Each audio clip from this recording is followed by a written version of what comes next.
صلى الله عليك يا رسول الله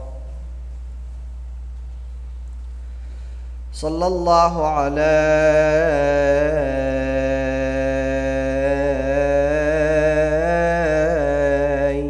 يا رسول الله وعلى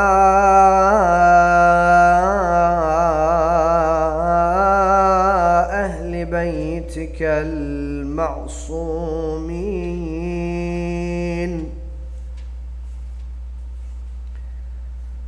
قال الله تعالى في محكم كتابه الكريم: وقوله الحق وهو أصدق الصادقين. أعوذ بالله من الشيطان الرجيم. بسم الله الرحمن الرحيم. يا أيها الذين آمنوا إن جاءكم فاسق بنبأ فتبينوا أن تصيبوا قوما بجهالة فتصبحوا على ما فعلتم نادمين.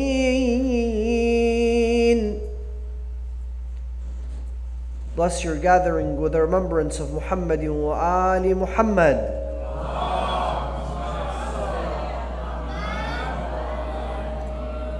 As a gift to the soul of Sayyidina wa Mawlana Rasulullah and his honorable and purified progeny, recite the second salawat.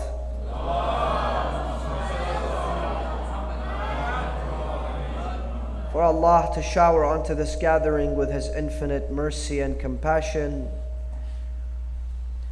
and to hasten the reappearance of Sayyidina wa Mawlana Sahib al-Asri wa Zaman, recite the third salawat with the loudest of your voices. Allahumma salli ala Muhammad.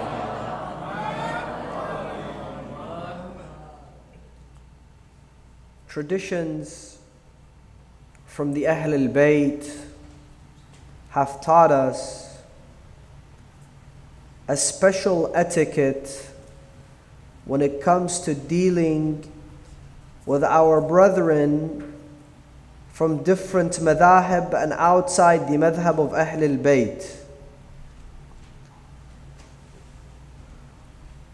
The traditions of Ahl al-Bayt have indicated that we must treat our brothers and sisters outside our madhab with the utmost harmony and respect in all aspects of life. That is why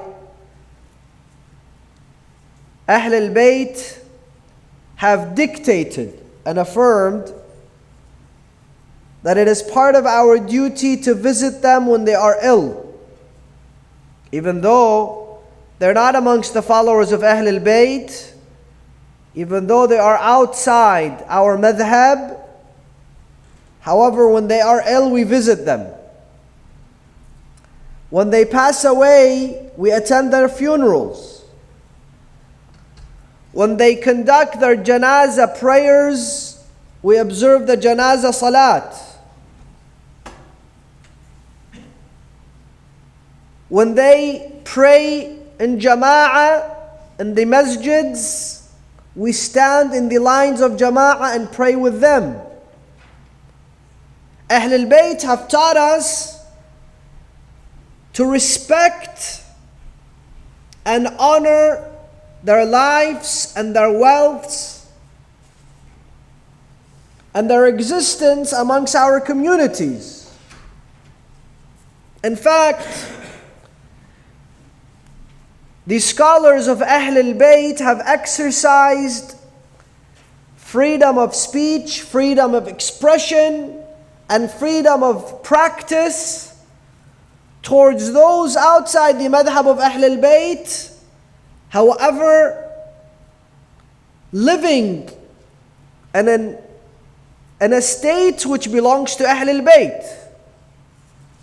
And I don't just mean Iran today, where it's a Shi'i government and Sunnis have masjids and members in the parliament and freedom to practice and freedom to preach. And governments prior to the Islamic Republic of Iran today, where Sunnis always had their freedom in different kingdoms and time frames in Iran.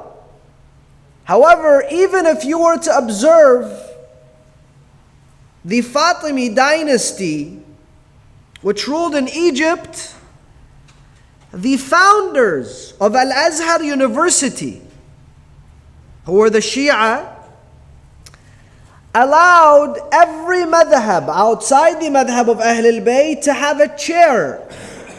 And to teach and to preach within Al-Azhar University.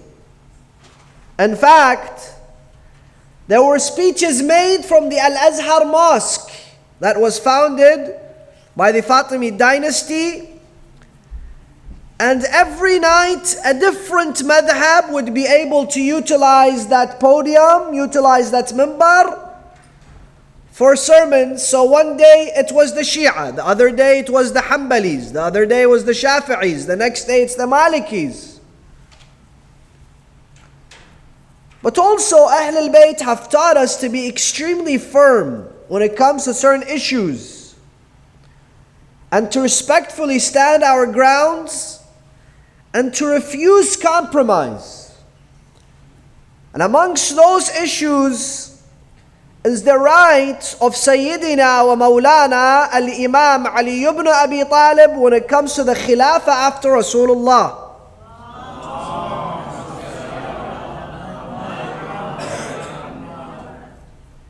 In no circumstance, in no occasion, did Ahl al-Bayt teach us that it's okay to compromise this fact that Rasulullah sallallahu alayhi wa alihi wasallam appointed a Khalifa, and that Khalifa was no other man besides Ali ibn Abi Talib. In fact, it's not only the scholars of Ahl al-Bayt, the Imams of Ahl al-Bayt, the followers of Ahl al-Bayt who say this. There are hundreds, if not thousands, multiple hundreds of scholars outside the madhab of Ahl al-Bayt, Sunni scholars, who tell you that Ali was the Khalifa of Rasulullah. Ali was most learned of the companions. Ali was most righteous of the companions. Ali was most pious of the companions.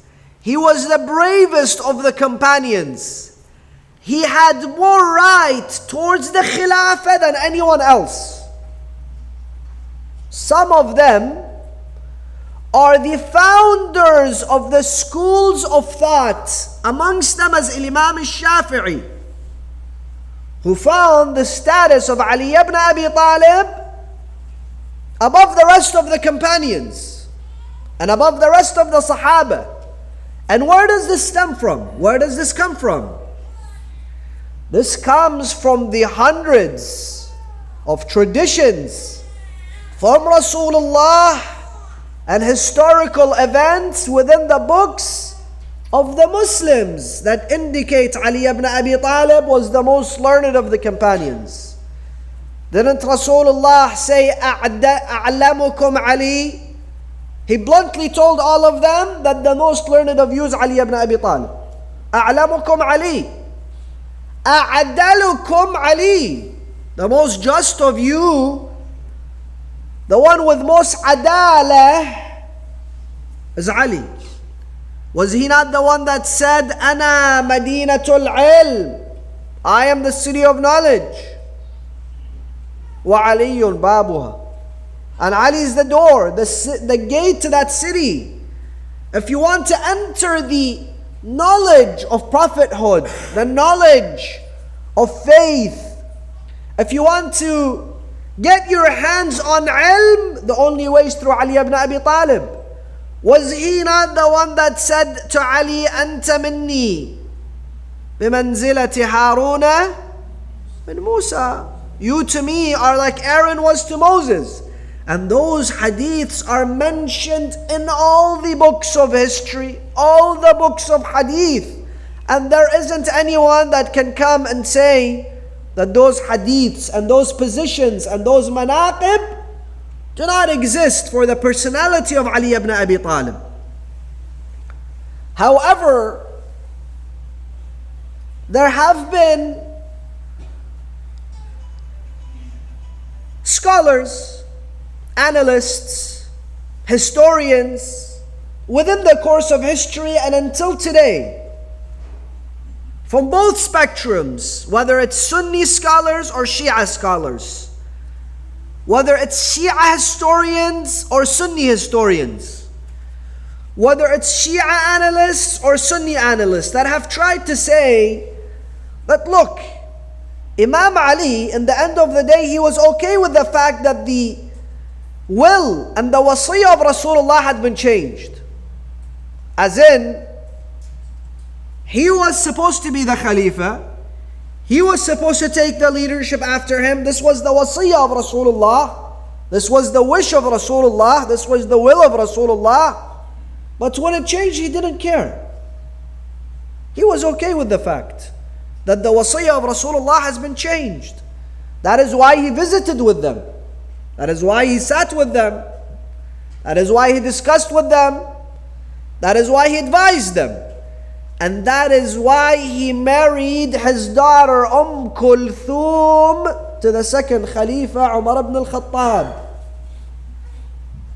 And this is what we want to discuss this evening. Imam Ali indeed visited with them. We cannot deny that. Imam Ali indeed advised them. Imam Ali indeed had conversations with them. Imam Ali indeed broke bread with them.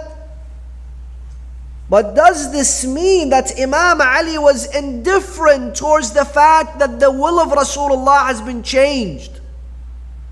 The wasiyah of Rasulullah has been compromised? Never. Until the last moments of his life.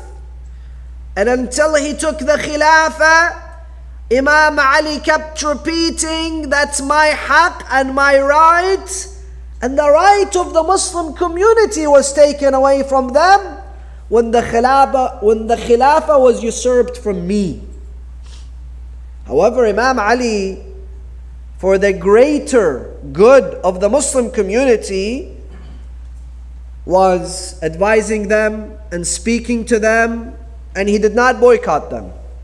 And inshallah, I will speak about this in detail, eye-opening details of why is it that Amir al-Mu'mineen took such a path in my upcoming series that begins with a historical analysis after the demise of Rasulullah all the way until the end of the Ottoman Empire.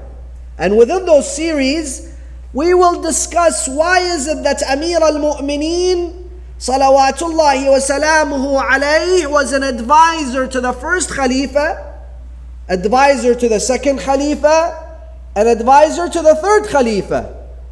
And why is it that when he became a Khalifa himself, he did not wage war against those who had a difference of opinion with him? He did not wage war against those who did not want him as a Khalifa. Others forced those wars onto him. Others came to fight him. Others were the one that created disunity. And wallah, Allah is my witness that I am not discussing this topic to create disunity. I am not discussing this topic so that people continue their disunity and foul language against one another all over social media, the internet, between Sunnis and Shia. No. And I know how dangerous some topics can be, causing great division that leads to bloodshed in Afghanistan, in Pakistan, in Iraq, even in some countries in the Gulf. We're not here to disrespect any personality, but we are here to examine history, so that me and you, as Muslim students of Islam and the Quran and Islamic history and Hadith, will understand one issue, and that is, in many occasions, Muslims, the majority of Muslims, believe in something that never occurred. The majority of Muslims believe in something that is false. For example, the fasting of the day of Ashura. This never happened. The hadiths and the books of hadith that speak of Rasulullah telling us to fast on Ashura is false. Because the calendar that we have is different than the calendars that the Jews follow. And the day of Ashura can never fall on the same day. It only takes a little bit of pondering and musing over those traditions and hadiths for people to stop believing in lies and things that never occurred.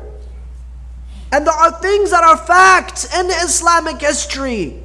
Over 160 books, over 160 valid companions, hundreds and hundreds of Muslim books, 300 and some plus historians have spoken of Ghadir Khum.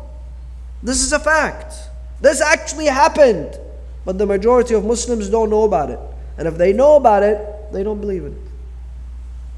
And amongst those issues that needs to be examined for an eye-opening experience for us, so that when it comes to our faith, when it comes to our religion, when it comes to history, when it comes to hadith, we're more cautious.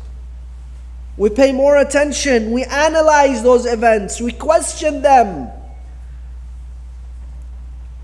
Is the marriage of the daughter of Imam Ali and Fatima Zahra, Kulthum,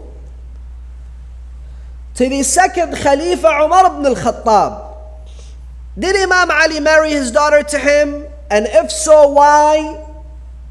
If not, then how is it that this misunderstanding has reached so many books, so many historians have spoken of this? And why is it that it's become a belief amongst the Muslim community?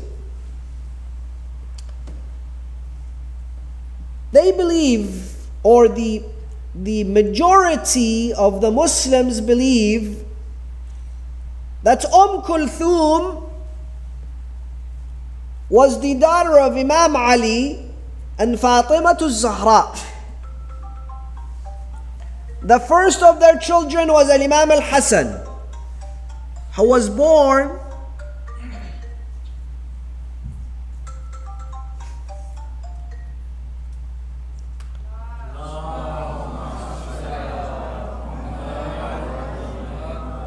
The first of their children was Imam al-Hasan. The second was Imam al-Hussein. The third was Sayyida Zainab al-Kubra.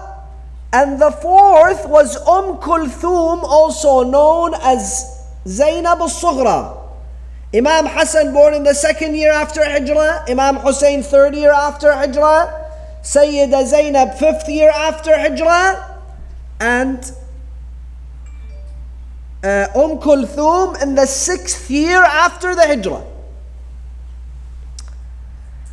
Now at the time of the Hijrah, the second Khalifa, Umar ibn al-Khattab, was how old? He was 40 years old. At the time that Kulthum was born, he was how old? 46 years old. So he was 46 years old. This girl was just born.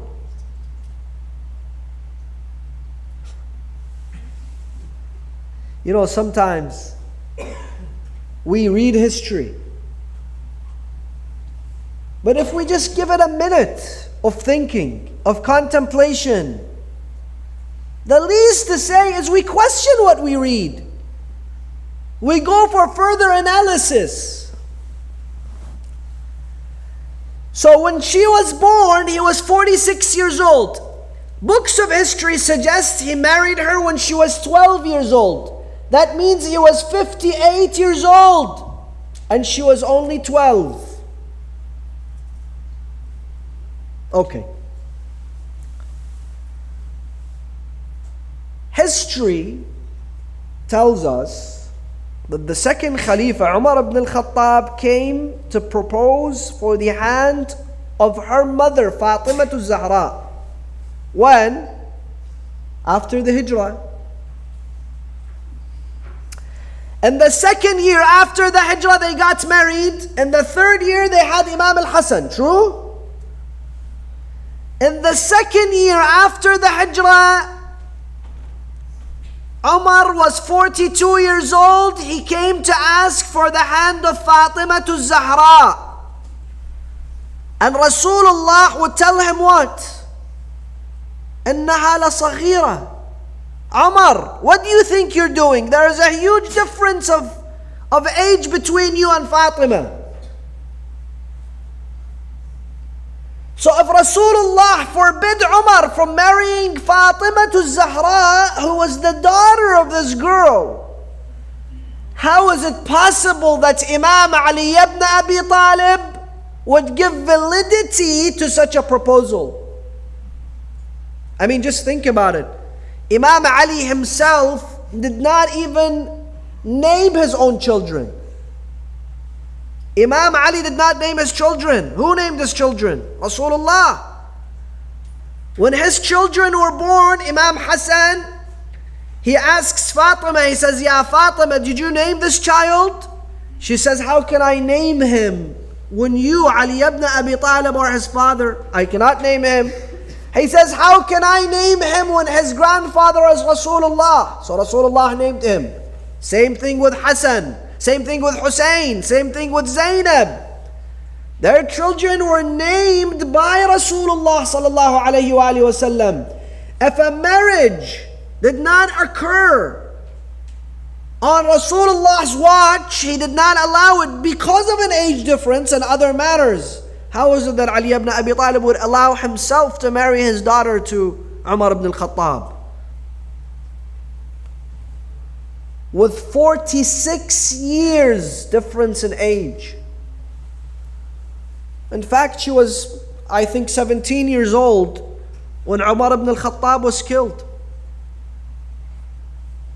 Would Amir al-Mu'mineen marry his daughter to a man who's going to end up dying when his daughter is only 17 years old?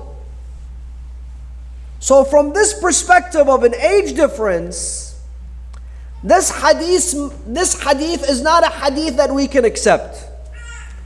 Knowing the fact that Rasulullah did not marry Fatima to Umar because of the age difference adds to our perspective that Amir al-Mu'mineen could not have disobeyed the mannerism of Rasulullah and married his daughter to a man with such a huge difference of age.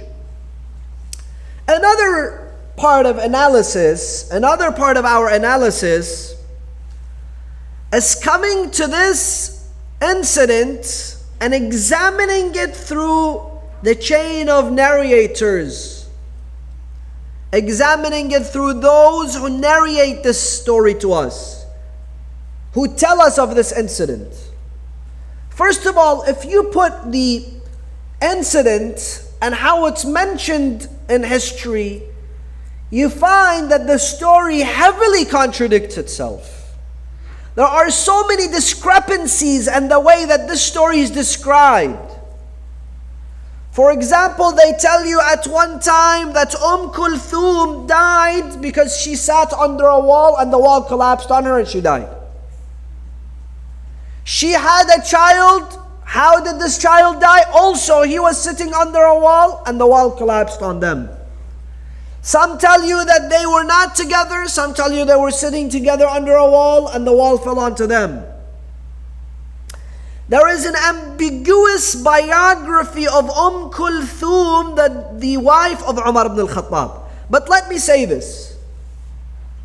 This has not even been mentioned by Al-Imam al-Bukhari. It has not been mentioned by Imam Muslim. In fact, it has not been even mentioned by the 6 books of Sihah. So that by itself should tell you, why is it that Bukhari did not bring this in his book? Was Bukhari not looking for manaqib and fada'il for Umar ibn al-Khattab? Was he not looking for manaqib and fada'il for Abu Bakr? Was he not looking to show that Amir al-Mu'mineen had compromised his position of khilafah for them? Of course he was. But yet he did not bring this incident and mention it in his books of history or books of hadith. Similarly, Muslim didn't. Similarly, An-Nasa'i didn't. Ibn Majah didn't. Therefore, this hadith is not mentioned, number 1, in the most authentic of the books of Islam. Number 2,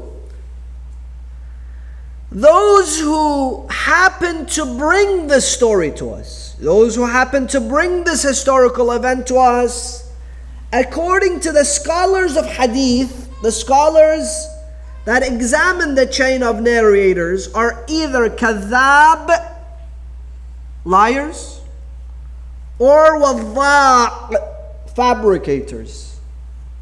If you look at every single one of those individuals that falls in the chain of narrators and examine them through the traditions of Dhahabi, through the traditions of Nisa'i, those Sunni scholars who evaluate personalities that bring hadith, that give us perspective on historical events, they don't accept them. They call them either liars or they call them fabricators.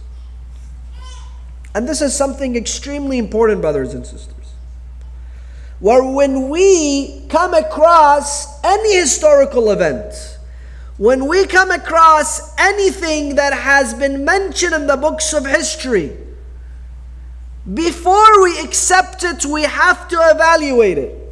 Evaluate it how? Evaluate it through the person who has brought this to us. Is this person adil? Is this person trustworthy? Is this person honest? Or is he a person that we cannot trust? We cannot take hadith from. Where do we get this? We get this from Surah Al-Hujurat. Surah Al-Hujurat. Don't forget this. The 49th chapter from the Holy Quran, verse number 6. That states, if a wicked person comes to you with news, if a wicked person comes to you with any form of news or information, then make sure you investigate it. Make sure you ask. Make sure you don't believe it right away. Why? أَن تُصِيبُوا قَوْمًا بِجَهَالَةٍ, because you might accuse people ignorantly. Someone comes and tells me this person is a liar. I believe him. So in my mind, this person is a liar. But then when I realize that they're not, I'm regretful. This person is a wicked person. Don't trust him. Now they're saying this out of jealousy. They're saying this out of hate. They're saying this out of competition with this individual. And we believe this person. And we believe the rumors. But then we realize that this person was misleading us. This person is a good person. They're not a wicked person. They're a person we can trust. They're a person we can respect. So we then become regretful. Similarly, someone comes and tells me, don't marry your daughter to such and such person. He's not a good person. I believe him without investigating. Then I realize what? That this person, no, indeed he was a good person. And I become regretful. Or it could be the exact opposite. Someone comes and tells me, look, this person is an amazing person.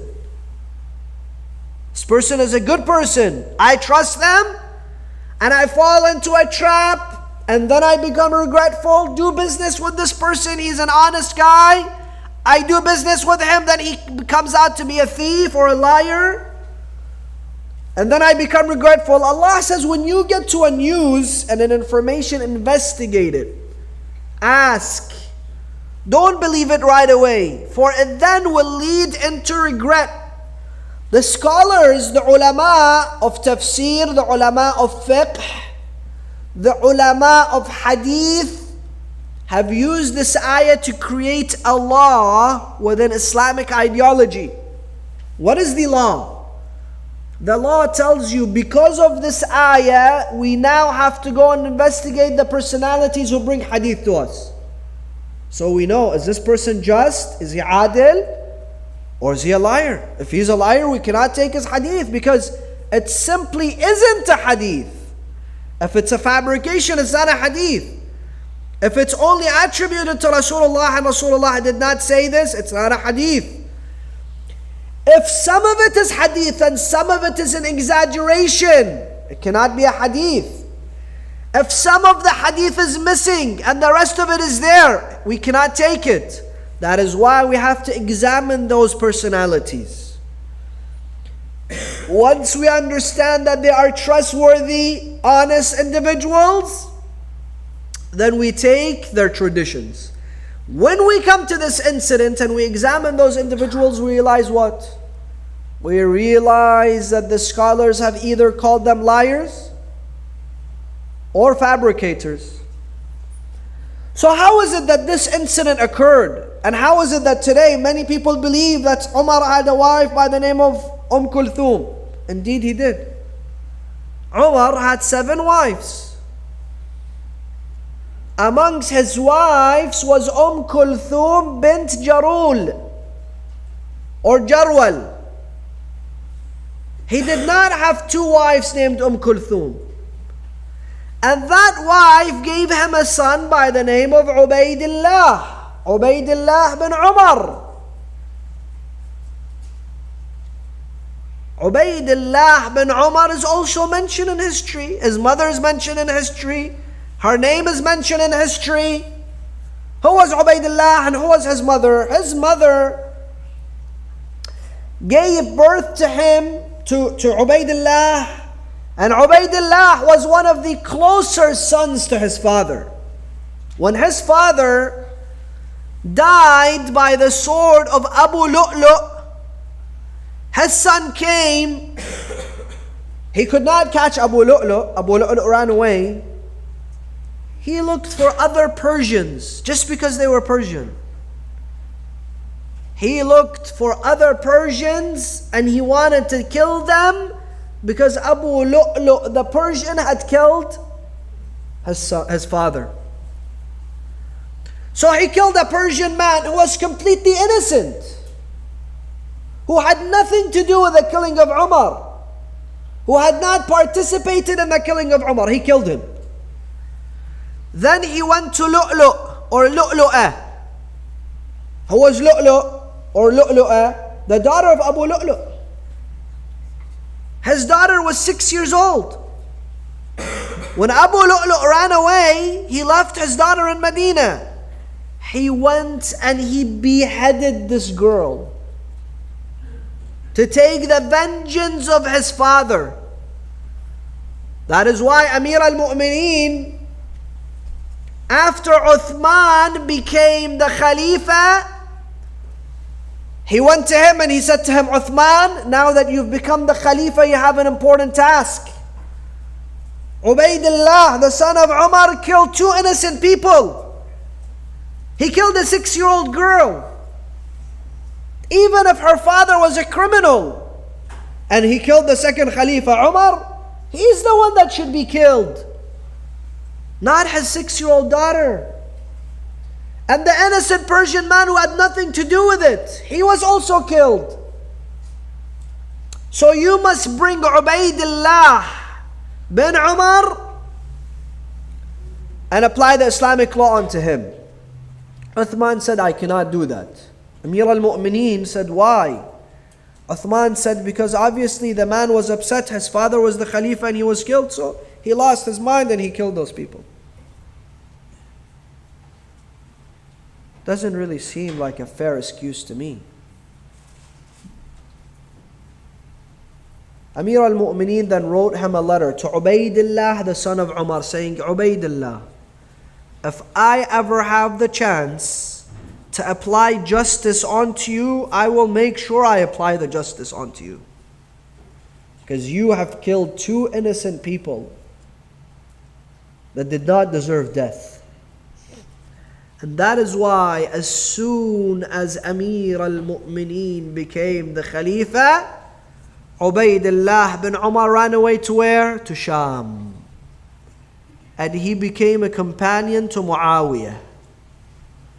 Muawiyah bin Abi Sufyan. And ultimately, he was killed in the battle of Siffin.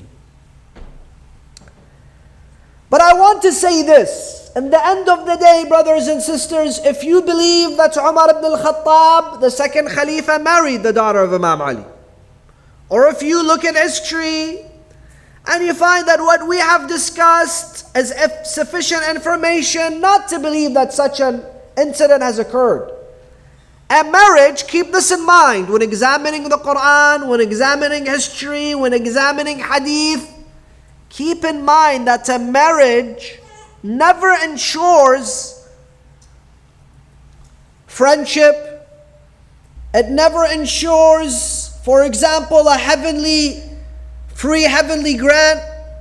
It does not ensure forgiveness. It does not erase many of the mistakes that we have in history, we have made in the course of history. So what do I mean? If Imam Ali ended up marrying his daughter to the second Khalifa, Umar, this does not mean that he had forgotten that Umar had changed the will of Rasulullah for him to be the Khalifa. And it does not make Umar more worthy than Amir al-Mu'mineen to lead the Islamic nation. And it does not even entail a friendship between them two. Why? Because Rasulullah married the daughter of whom? Abu Sufyan. Rasulullah married Jamil, the daughter of Abu Sufyan. Did this entail that Abu Sufyan now is a good man? I'm not comparing Abu Sufyan to the second Khalifa Umar. Inshallah, in my series, like I said, I will examine the biography of the second Khalifa Umar in an extremely academic manner, from only Sunni sources. This is not to disrespect anyone, but to prove the fact that friendships of such marriages do not prove friendships. Why? Because number one, the marriage of Rasulullah to Jamil, the daughter of Abu Sufyan, and we all know that Abu Sufyan remained as the staunch enemy of Rasulullah, and Imam Hassan's marriage to Ju'da bint al-Ash'ath, who was an enemy of Ahl al-Bayt, who was an enemy of Imam Hassan, and his daughter Ju'da was the one that then poisoned Sayyidina wa Mawlana, the grandson of Rasulullah, the beloved of Rasulullah, the beloved of Allah, Al-Imam Hassan Sayyid Shababi Ahl al-Jannah.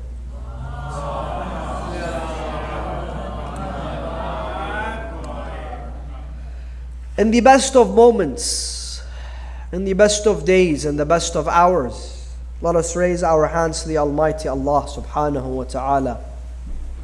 There are many individuals who are ill. There are many individuals who are asking us for dua. There are many individuals who are suffering from emotional illnesses. Let us ask Allah subhanahu wa ta'ala in this most sacred hour to shower onto them from His infinite mercy and compassion. اللهم أدخل على أهل القبور السرور. اللهم شافي كل مريض. اللهم سد فقرنا بغناك. غير سوء حالنا بحسن حالك. اقض عنا الدين وأجرنا من الفقر. إنك على كل شيء قدير. وعجل ثم عجل لمولانا الفرج والعافية والنصر. O Allah, every man and woman in this majlis, in this gathering with a sin, forgive our sins. Shower onto us and onto the mu'mineen from your forgiveness. Shower onto the mu'mineen and mu'minat who are ill with your cure. وإلى أرواح المؤمنين والمؤمنات والعلماء والشهداء وخدمة الحسين نهدي جميعا ثواب سورة المباركة الفاتحة مع الصلوات.